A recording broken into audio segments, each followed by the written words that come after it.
The line between economic development and the other areas of reconstruction stabilization is a very murky one.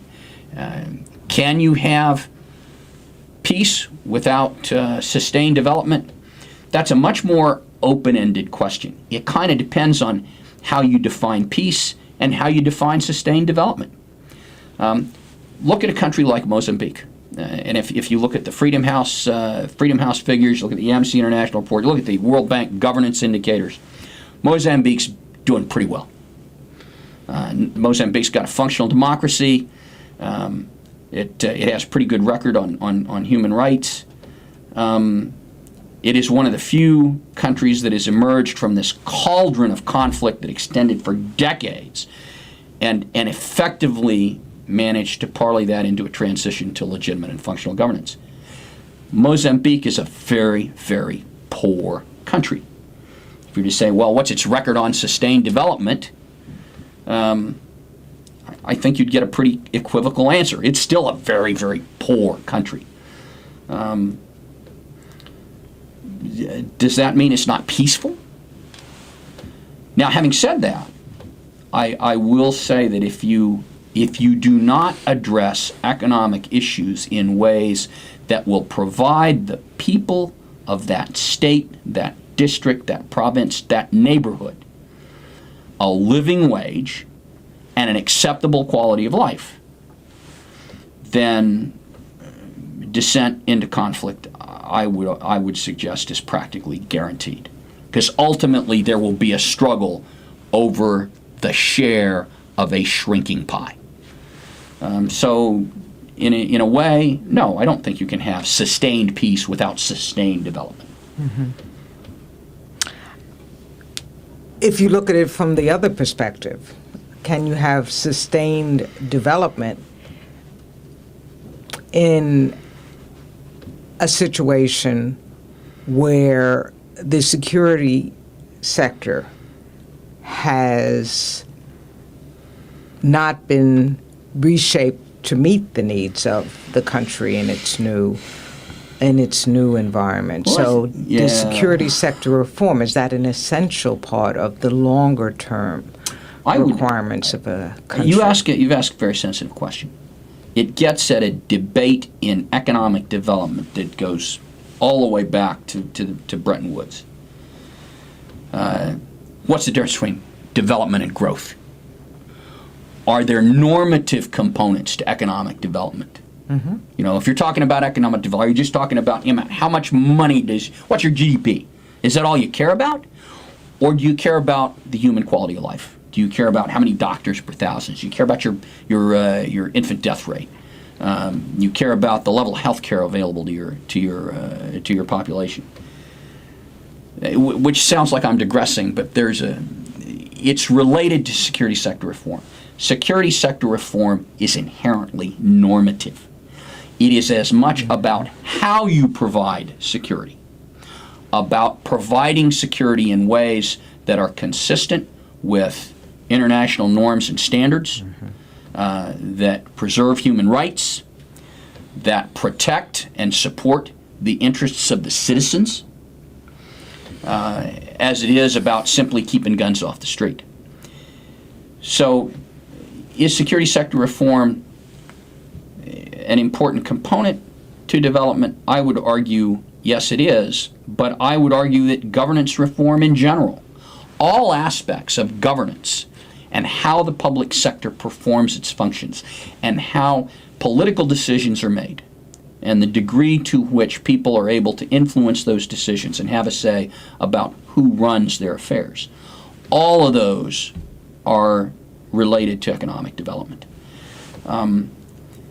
Certainly we have examples of countries that achieved impressive rates of economic growth without security sector reform, without governance reform. We had plenty of examples of states that were repressive authoritarian regimes that were able to post impressive economic growth numbers over a sustained period of time.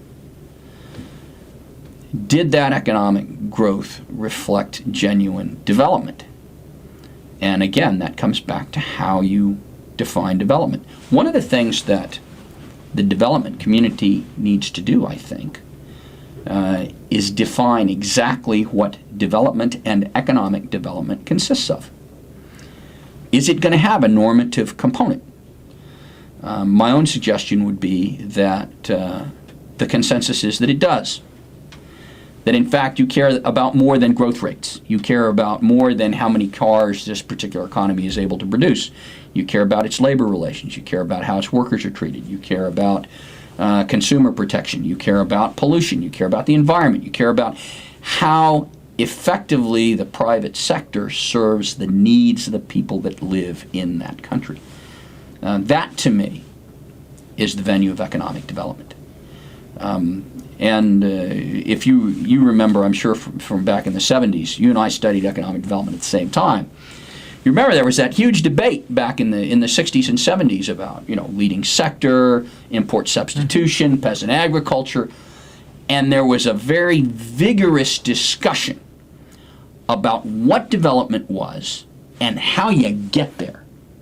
And it was kind of an accepted wisdom that growth without development was a real problem. And then, of course, we got the end of the Cold War. And with the end of the Cold War, you had this mantra of laissez-faire free market capitalism. And that's the answer. That's how you get development. And I'd have to tell you, as a student of Africa, there are a lot of places where laissez-faire free market capitalism ain't worked very well. And so if I'm a guy in Ghana or in Uganda, that's a great example. If you ask the development economists, boy, what are the big successful countries in Africa that have achieved genuine economic development? One of them, two that they'll always refer to are Ghana and Uganda. And they'll put up big charts of, well, look at all this sustained economic growth. Look at what percent of GDP growth they've had over their whole economy over the last 20 years. You look at the poverty levels in those countries. You look at how many people survive on less than $2 a day. And you go out there to a village outside the heart of the capital and you look at the standards of life in that village. And I'm a villager and I'm saying, hey, bud, things haven't changed that much from the time of my grandfather for all this economic growth that you guys have been posting. So I would say that issue, growth without development, that's an issue that's still around today. It's one of the reasons some of the states in Latin America are very unhappy with the World Bank's economic prescriptions. Argentina's a great case in point. Argentina said, hey, I did everything you told me to do. I did all that free market capitalist stuff, and look what happened to my economy. That growth without development issue is one that the development community still hasn't dealt with. And we need to deal with it. We need to deal with it conceptually. We need to deal with it in the theoretical underpinnings of our models. And we need to deal with it as an international community in a normative way. What should we expect from our economies in human terms? Well, thank you very much. I must admit that your responses to my questions have perhaps raised as many questions as I had in the beginning. But you've brought us to recognize the level of complexity of the interrelationships that will keep us all working for quite some time. Thank you.